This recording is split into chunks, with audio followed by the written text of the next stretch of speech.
Rut. Pada zaman para hakim memerintah, ada kelaparan di tanah Israel.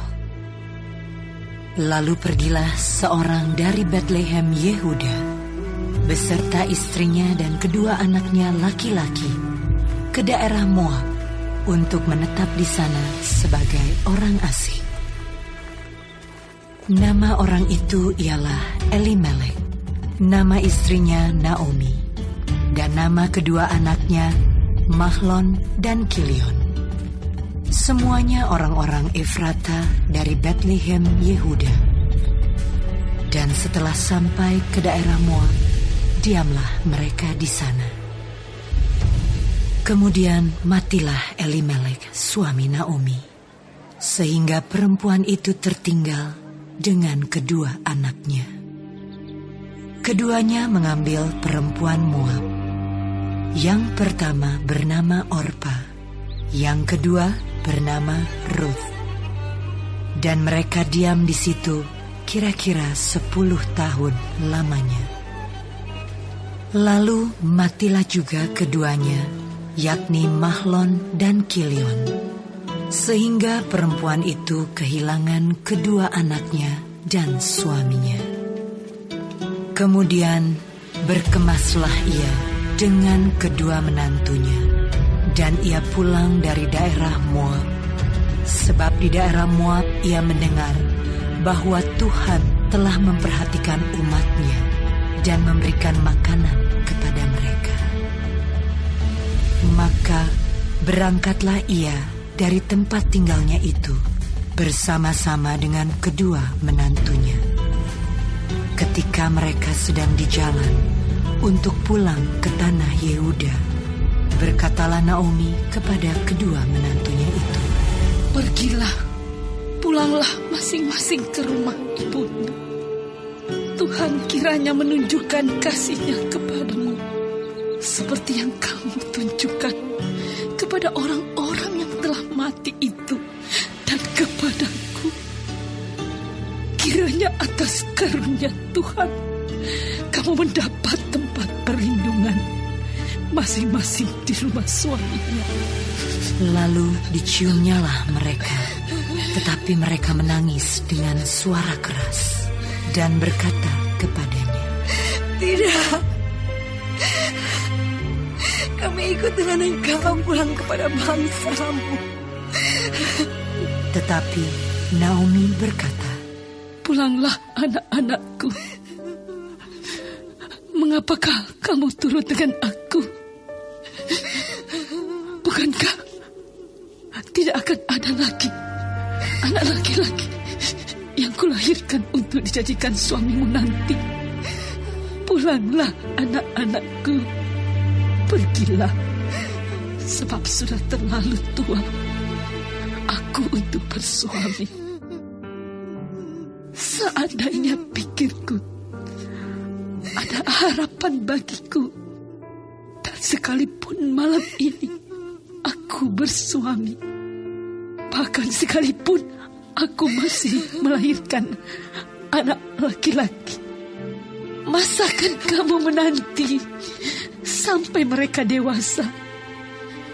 Masakan karena itu kamu harus menahan diri dan tidak bersuami? Janganlah kiranya demikian, anak-anakku. Bukankah jauh lebih pahit yang aku alami daripada kamu? Sebab tangan Tuhan teracung terhadap aku." Menangis pula mereka dengan suara keras. Lalu Orpa mencium mertuanya itu minta diri, tetapi Rut tetap berpaut padanya. Berkatalah Naomi, "Telah pulang iparmu kepada bangsanya dan kepada para allahnya. Pulanglah mengikuti iparmu itu." Tetapi kata Rut, "Janganlah aku meninggalkan engkau dan pulang dengan tidak mengikuti engkau. Sebab kemana engkau pergi, ke situ jugalah aku pergi. Dan di mana engkau bermalam, Di situ jugalah aku bermalam.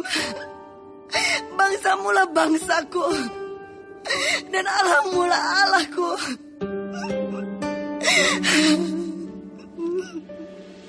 Di mana engkau mati, aku pun mati di sana.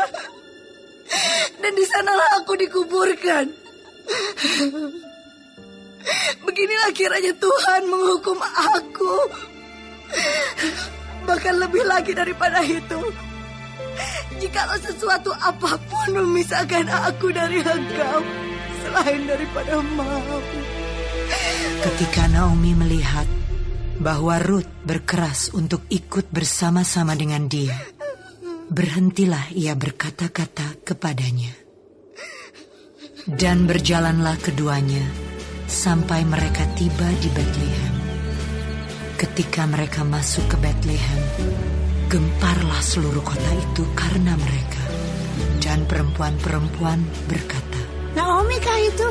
Tetapi ia berkata kepada mereka, Janganlah sebutkan aku Naomi, sebutkanlah aku Mara.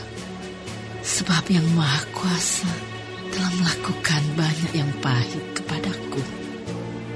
Dengan tangan yang penuh aku pergi, tetapi dengan tangan yang kosong Tuhan memulangkan aku. Mengapakah kamu menyebutkan aku Naomi? Karena Tuhan telah naik saksi menentang aku, dan yang Maha Kuasa telah mendatangkan malapetaka kepadaku. Demikianlah Naomi pulang bersama-sama dengan Ruth, perempuan Moab itu, menantunya, yang turut pulang dari daerah Moab. Dan sampailah mereka ke Betlehem pada permulaan musim menuai jelai.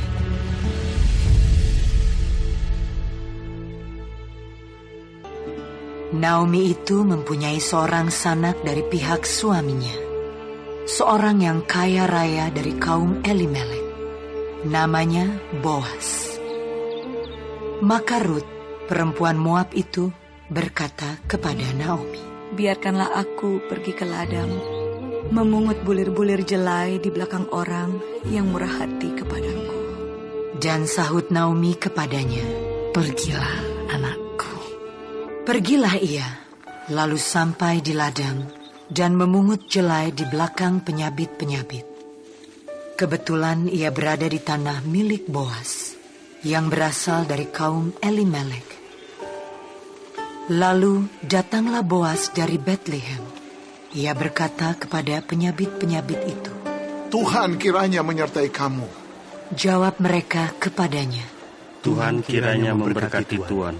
Lalu kata Boas kepada bujangnya yang mengawasi penyabit-penyabit itu, Dari manakah perempuan ini? Bujang yang mengawasi penyabit-penyabit itu menjawab, Dia adalah seorang perempuan Moab. Dia pulang bersama-sama dengan Naomi dari daerah Moab.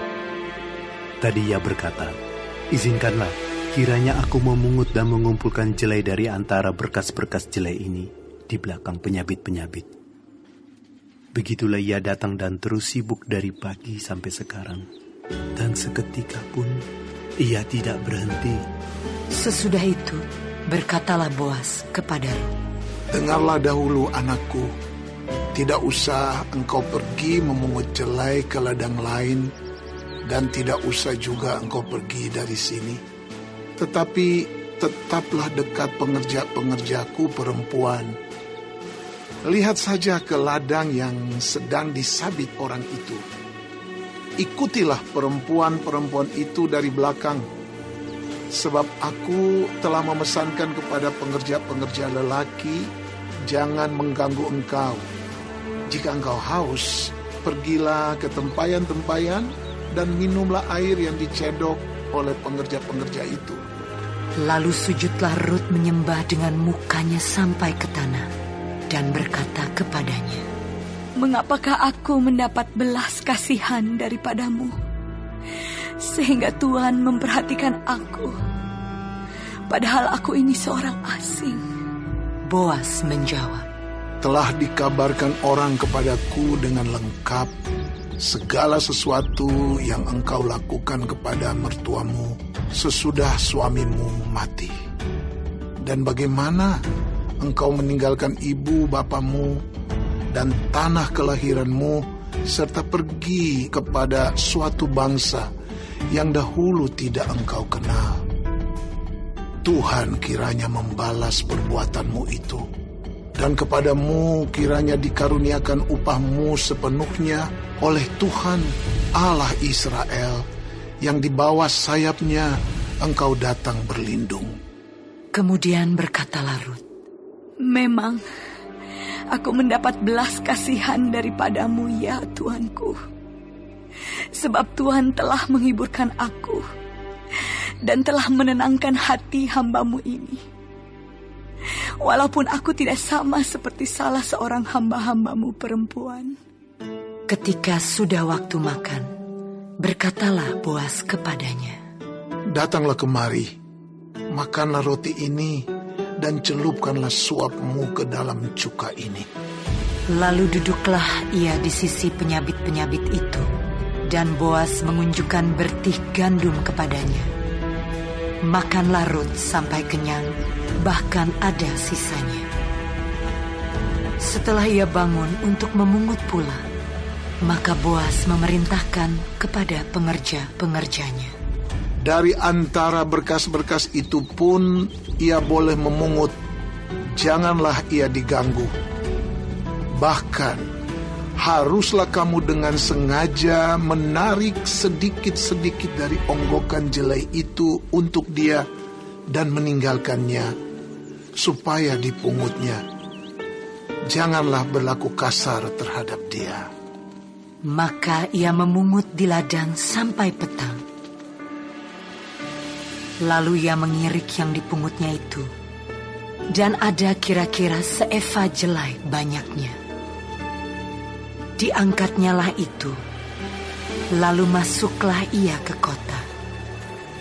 Ketika mertuanya melihat apa yang dipungutnya itu, dan ketika dikeluarkannya dan diberikannya kepada mertuanya sisa yang ada setelah kenyang itu, maka berkatalah mertuanya kepadanya, Di mana engkau memungut dan di mana engkau bekerja hari ini? Diberkatilah kiranya orang yang telah memperhatikan engkau itu. Lalu diceritakannya kepada mertuanya itu pada siapa ia bekerja. Katanya, Nama orang pada siapa aku bekerja hari ini ialah Boas. sesudah itu berkatalah Naomi kepada menantunya, Diberkatilah kiranya orang itu oleh Tuhan yang rela mengaruniakan kasih setianya kepada orang-orang yang hidup dan yang mati. Lagi kata Naomi kepadanya, Orang itu kaum kerabat kita. Dialah salah seorang yang wajib menebus kita. Lalu kata Rut, perempuan Moab itu, Lagi pula ia berkata kepadaku, Tetaplah dekat pengerja-pengerjaku sampai mereka menyelesaikan seluruh penyabitan ladangku. Lalu berkatalah Naomi kepada Rut, menantunya itu, Ya anakku, sebaiknya engkau keluar bersama-sama dengan pengerja-pengerjanya perempuan, supaya engkau jangan disusahi orang di ladang lain. Demikianlah Rut tetap dekat pada pengerja-pengerja perempuan Boas untuk memungut, sampai musim menuai jelai dan musim menuai gandum telah berakhir. Dan selama itu ia tinggal pada mertuanya. Lalu Naomi, mertuanya itu, berkata kepadanya, Anakku, apakah tidak ada baiknya jika aku mencari tempat perlindungan bagimu supaya engkau berbahagia? Maka sekarang, bukankah Boas yang pengerja-pengerjanya perempuan telah kau temani itu adalah sanak kita? Dia pada malam ini menampi jelai di tempat pengirikan. Maka mandilah dan beruraplah. Pakailah pakaian bagusmu dan pergilah ke tempat pengirikan itu. Tetapi janganlah engkau ketahuan kepada orang itu sebelum ia selesai makan dan minum. Jika ia membaringkan diri tidur, haruslah engkau perhatikan baik-baik tempat ia berbaring. Kemudian datanglah dekat, singkapkanlah selimut dari kakinya dan berbaringlah di sana. Maka ia akan memberitahukan kepadamu apa yang harus kau lakukan. Lalu kata Rut kepadanya, segala yang kau katakan itu akan kulakukan. Sesudah itu pergilah ia ke tempat pengirikan dan dilakukannya lah tepat seperti yang diperintahkan mertuanya kepadanya. Setelah Boas habis makan dan minum dan hatinya gembira, datanglah ia untuk membaringkan diri tidur pada ujung timbunan jelai itu. Kemudian datanglah perempuan itu dekat dengan diam-diam. Disingkapkannya lah selimut dari kaki Boas dan berbaringlah ia di situ. Pada waktu tengah malam, dengan terkejut terjagalah orang itu. Lalu meraba-raba ke sekelilingnya, dan ternyata ada seorang perempuan berbaring di sebelah kakinya. Bertanyalah ia, "Siapakah engkau ini?" Jawabnya, "Aku Ruth, hambamu. Kembangkanlah kiranya sayapmu melindungi hambamu ini, sebab engkaulah seorang kaum yang wajib menebus kami." Lalu katanya, "Diberkatilah kiranya engkau oleh Tuhan, ya anakku. Sekarang engkau menunjukkan kasih-Mu lebih nyata lagi daripada yang pertama kali itu, karena engkau tidak mengejar-ngejar orang-orang muda, baik yang miskin maupun yang kaya. Oleh sebab itu anakku, janganlah takut. Segala yang kau katakan itu akan kulakukan kepadamu, sebab setiap orang dalam kota kami tahu bahwa engkau seorang perempuan baik-baik. Maka sekarang memang aku seorang kaum yang wajib menebus, tetapi walaupun demikian masih ada lagi seorang penebus yang lebih dekat daripadaku. Tinggallah di sini malam ini, dan besok pagi jika ia mau menebus engkau, baik, biarlah ia menebus. Tetapi jika ia tidak suka menebus engkau, maka akulah yang akan menebus engkau. Demi Tuhan yang hidup, berbaring sajalah tidur sampai pagi." Jadi berbaringlah ia tidur di sebelah kakinya sampai pagi. Lalu bangunlah ia sebelum orang dapat kenal mengenal, sebab kata Boas, "Janganlah diketahui orang bahwa seorang perempuan datang ke tempat pengirikan." Lagi katanya, "Berikanlah selendang yang engkau pakai itu dan tadahkanlah itu." Lalu ditadahkannya selendang itu. Kemudian ditakarnyalah 6 takar jelai ke dalam selendang itu. Sesudah itu pergilah Boas ke kota. Setelah perempuan itu sampai kepada mertuanya, berkatalah mertuanya itu, "Bagaimana anakku?" Lalu diceritakannya semua yang dilakukan orang itu kepadanya, serta berkata, "Yang 6 takar jelai ini diberikannya kepadaku, sebab katanya, engkau tidak boleh pulang kepada mertuamu dengan tangan hampa." Lalu kata mertuanya itu, "Duduk sajalah menanti anakku, sampai engkau mengetahui bagaimana kesudahan perkara itu. Sebab orang itu tidak akan berhenti sebelum diselesaikannya perkara itu pada hari ini juga." Boas telah pergi ke pintu gerbang dan duduk di sana. Kebetulan lewatlah penebus yang disebutkan Boas itu. Lalu berkatalah Boas, "Hei saudara, datanglah dahulu kemari. Duduklah di sini." Maka datanglah ia, lalu duduk. Kemudian dipilihnyalah 10 orang dari para tua-tua kota itu dan berkata, "Duduklah kamu di sini." Maka duduklah mereka.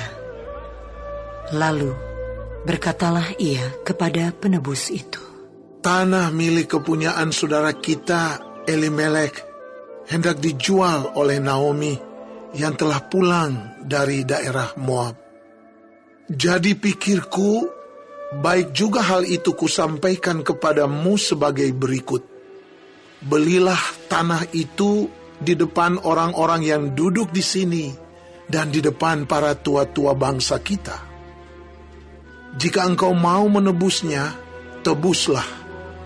Tetapi jika engkau tidak mau menebusnya, beritahukanlah kepadaku, supaya aku tahu, sebab tidak ada orang yang dapat menebusnya kecuali engkau, dan sesudah engkau, aku." Lalu berkatalah ia, "Aku akan menebusnya." Tetapi kata Boas, "Pada waktu engkau membeli tanah itu dari tangan Naomi, engkau memperoleh Rut juga, perempuan Moab, istri orang yang telah mati itu, untuk menegakkan nama orang itu di atas milik pusakanya." Lalu berkatalah penebus itu, "Jika demikian, aku ini tidak dapat menebusnya, sebab aku akan merusakkan milik pusakaku sendiri. Aku mengharap engkau menebus apa yang seharusnya aku tebus, sebab aku tidak dapat menebusnya." Beginilah kebiasaan dahulu di Israel dalam hal menebus dan menukar. Setiap kali orang hendak menguatkan sesuatu perkara, maka yang seorang menanggalkan kasutnya sebelah dan memberikannya kepada yang lain. Demikianlah caranya orang mensahkan perkara di Israel. Lalu penebus itu berkata kepada Boas, "Engkau saja yang membelinya." Dan ditanggalkannyalah kasutnya. Kemudian berkatalah Boas kepada para tua-tua dan kepada semua orang di situ, "Kamulah pada hari ini menjadi saksi bahwa segala milik Elimelek dan segala milik Kilion dan Mahlon aku beli dari tangan Naomi. Juga Rut, perempuan Moab itu, istri Mahlon, aku peroleh menjadi istriku untuk menegakkan nama orang yang telah mati itu di atas milik pusakanya. Demikianlah nama orang itu tidak akan lenyap dari antara saudara-saudaranya dan dari antara warga kota. Kamulah pada hari ini menjadi saksi." Dan seluruh orang banyak yang hadir di pintu gerbang dan para tua-tua berkata, "Kamilah menjadi saksi. Tuhan kiranya membuat perempuan yang akan masuk ke rumahmu itu sama seperti Rahel dan Lea, yang keduanya telah membangunkan umat Israel. Biarlah engkau menjadi makmur di Efrata, dan biarlah namamu termasyhur di Betlehem. Keturunanmu kiranya menjadi seperti keturunan Peres, yang dilahirkan Tamar bagi Yehuda, oleh karena anak-anak yang akan diberikan Tuhan kepadamu dari perempuan muda ini." Lalu Boas mengambil Rut, dan perempuan itu menjadi istrinya, dan dihampirinnyalah dia. Maka atas karunia Tuhan, perempuan itu mengandung, lalu melahirkan seorang anak laki-laki.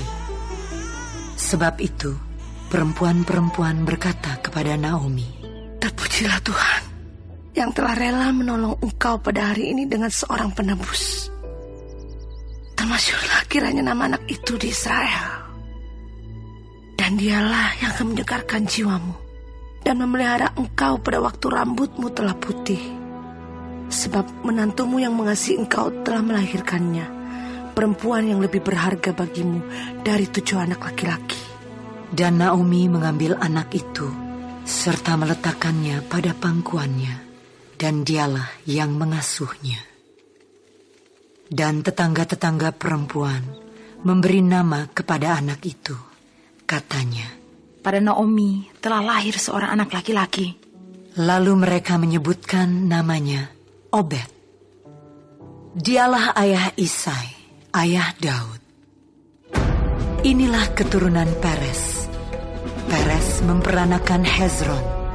Hezron memperanakan Ram. Ram memperanakan Aminadab. Aminadab memperanakan Nahason. Nahason memperanakan Salmon. Salmon memperanakan Boas. Boas memperanakan Obed. Obed memperanakan Isai. Dan Isai memperanakan